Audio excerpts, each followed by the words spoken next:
Il était une fois, dans un village africain nommé Aoké, une femme appelée Zainab. Dans ce village, l'attrait d'une femme se mesurait à la finesse de sa taille. Une taille étroite rendait une femme particulièrement désirable aux yeux des hommes. Petite, Zainab avait un poids similaire aux autres filles de son âge. Mais avec le temps, elle prit l'habitude de manger de manière excessive. Aucune portion ne lui résistait. Elle terminait ses repas en un clin d'œil, quelle que soit la quantité servie. Elle devint rapidement la femme la plus forte d'Aoké. Au fur et à mesure que Zainab grossissait, les hommes du village cessèrent de la trouver attirante ou de l'inviter à sortir. Tandis que ses amies se mariaient les unes après les autres, Zainab demeurait seule, vieillissant sans partenaire. Son père, Monsieur Choun, était très préoccupé par le fait qu'elle puisse rester célibataire à jamais. Ses sœurs plus jeunes étaient toutes mariées et heureuses, tandis que Zainab restait seule, ce qui pesait à Monsieur Choun. En tant que père bienveillant, il se donna pour mission de trouver un mari approprié pour Zainab avant qu'il ne soit trop tard. Un jour, Monsieur Choun apprit que le fils d'un ami proche, un jeune homme nommé T, récemment revenu au village après plusieurs années en ville, était à la recherche d'une épouse. Voyant là une occasion en or, il informa rapidement son ami de la situation de sa fille Zainab. Une rencontre fut organisée pour que T puisse rencontrer Zainab, avec l'espoir d'un mariage. Lorsque Zainab fut informée du visiteur potentiel, elle fut emplie de joie. Serait-ce enfin son occasion de se marier, comme ses amis, ses sœurs? À la veille de la visite, l'enthousiaste Zainab passa des heures à se préparer et à s'embellir pour l'arrivée de son possible futur époux. Le lendemain, T arriva chez Zainab, mais dès son premier regard sur elle, il fut déçu. La silhouette imposante de Zainab ne correspondait pas à l'image de l'épouse qu'il s'était imaginée. « Je ne peux pas me marier avec elle », déclara brutalement T, son regard exprimant son déplaisir envers la corpulence de Zainab. Il quitta immédiatement la propriété sans autre forme de procès. Zainab fut profondément affectée. La joie et l'excitation qu'elle avait ressenties se dissipèrent subitement. Elle se retira dans sa chambre, en ferma la porte à clé et se laissa aller à des pleurs inconsolables pendant plusieurs jours. « Je resterai seule, aucun homme ne voudra de moi comme épouse », sanglotait-elle continuellement. Après plusieurs jours de solitude et de tristesse, Zainab décida qu'il était temps de chercher une solution à sa détresse. Elle savait vers qui se tourner. Elle se dirigea vers la grande déesse de la rivière. Marchant à travers le village, elle arriva au bord de l'eau. Respirant profondément, elle appela à haute voix. « Ô grande déesse de la rivière, écoute mon appel et réconforte-moi. J'ai désespérément besoin de ton aide. » Miraculeusement, l'eau de la rivière se mit à frémir, et une femme d'une beauté éblouissante à la peau bleue émergea de l'eau mouvante. C'était la déesse de la rivière elle-même. « Que puis-je faire pour toi, jeune femme ?» interrogea la déesse. « S'il te plaît, grande déesse, fais de moi une femme mince et belle, comme les autres femmes de mon âge, » implora Zainab, les larmes jaillissant de nouveau. « Les hommes du village me rejettent à cause de ma corpulence. Toutes mes amies sont mariées et me voilà indésirable et seule. Aide-moi à devenir mince pour que je puisse trouver un mari. Je t'en supplie. » La déesse regarda Zainab avec compassion et compréhension. « Ma chère, tu es magnifique telle que tu es. Il est important que tu apprennes à t'apprécier malgré les jugements d'autrui. Néanmoins, je vais te soutenir. Avant le prochain jour de marché, un homme qui t'aimera véritablement, te valorisera et t'épousera, croisera ton chemin. Je te le garantis. » Ces mots de la déesse de la rivière résonnaient dans l'esprit de Zainab. La perspective de trouver un époux était réjouissante, mais elle ne suffisait plus à satisfaire Zainab. Son expression se ferma, marquée par la colère et la rancune. « Je veux que tous les hommes de ce village, qui m'ont méprisé et rejeté pendant tant d'années, endurent la souffrance. Je souhaite qu'ils paient pour la douleur qu'ils m'ont causée avec leurs moqueries et leurs regards méprisants.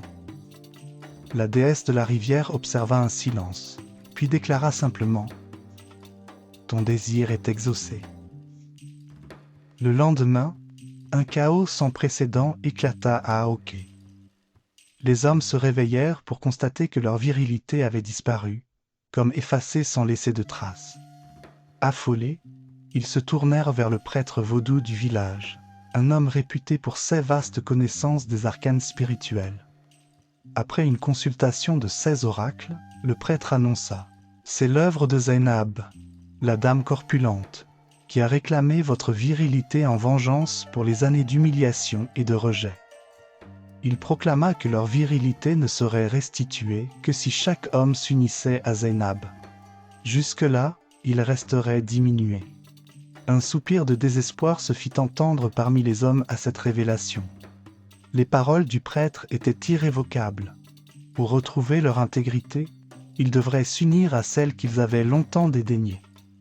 Contraints, ils formèrent une file devant chez Zainab, résignés à leur sort. Étrangement, dès qu'ils franchissaient le seuil de sa porte, Zainab leur apparaissait soudainement séduisante. Ils y restaient des heures, leur virilité ressuscitée uniquement en sa compagnie, mais devenue inexistante avec leurs propres épouses ou toute autre femme du village. Pour Zainab, cela signifiait la validation ultime de ses aspirations, être passionnément désirée par tous, admirée non plus comme l'exclue corpulente, mais comme la femme la plus convoitée du village. Les épouses, désespérées, tentèrent tout pour récupérer leur mari, allant jusqu'à les menacer de les quitter. Mais les hommes restaient irrésistiblement attachés à l'enchantement de Zainab. Après de nombreux tourments, les épouses exaspérées se rendirent chez le prêtre vaudou, implorant qu'il trouve un moyen de libérer leur mari de l'emprise de Zainab et de restaurer leur virilité pour de bon. Il doit exister un contresort capable de briser cette magie noire invoquée par Zainab, suppliait-elle. Nos maisons et nos familles sont en ruine, vous devez nous aider.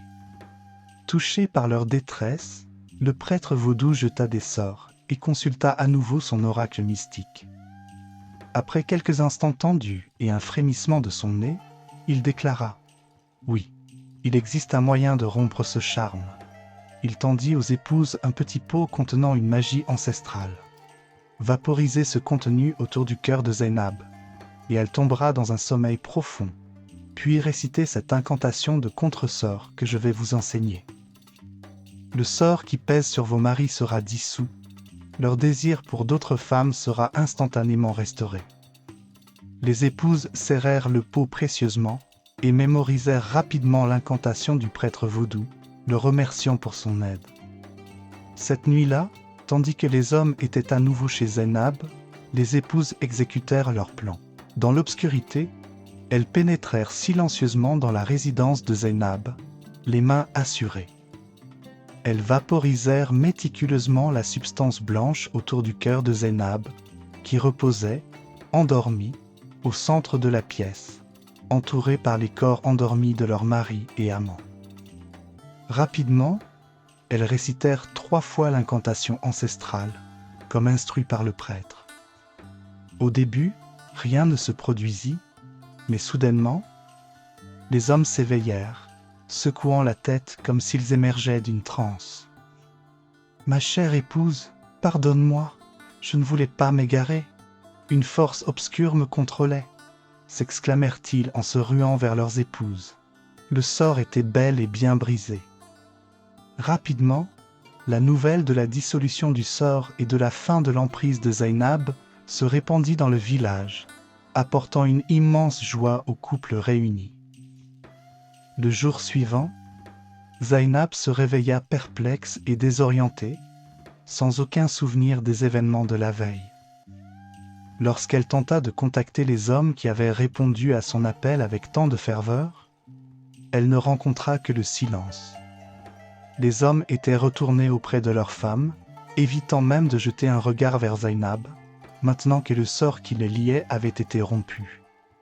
consciente que le charme que la déesse de la rivière avait tissé sur les hommes avait disparu, Zaynab comprit qu'il n'y avait qu'une personne capable de lui fournir des réponses. Elle se précipita vers la rivière pour chercher à nouveau la déesse. Arrivée sur la berge, elle commença à appeler. « Grande déesse de la rivière, je vous en prie, venez me parler, j'ai besoin de vous. » Mais malgré ces appels incessants, la déesse ne répondit pas. Zaynab s'époumonna, assise au bord de l'eau, mais en vain. Zaynab ne parvenait pas à saisir pourquoi la déesse l'avait laissé tomber. Était-ce parce que la déesse était irritée que le sort ait été rompu? Ou parce que Zaynab avait demandé le désir de tous les hommes plutôt qu'un mari, comme elle l'avait initialement souhaité? Alors que les jours se transformaient en semaines, Zaynab dut se résigner à une dure réalité. La déesse ne lui apparaîtrait plus. Déçue et le cœur lourd, elle n'avait d'autre choix que de rentrer au village, sans réponse et sans espoir de jamais trouver un mari. Zaynab réalisa trop tard qu'elle aurait dû rester fidèle à son désir initial de trouver un mari. Au lieu de se laisser emporter par un moment de vengeance et sa soif de pouvoir, ce qui lui avait coûté la possibilité d'un véritable mariage d'amour que la déesse semblait lui offrir. Ainsi, pour le reste de ses jours, Zaynab vécut en solitaire, la femme la plus isolée du village. L'histoire de Zaynab est une leçon de morale, illustrant comment la colère, la cupidité et l'obsession des normes de beauté peuvent être destructrices si on les laisse s'enraciner dans le cœur de quelqu'un.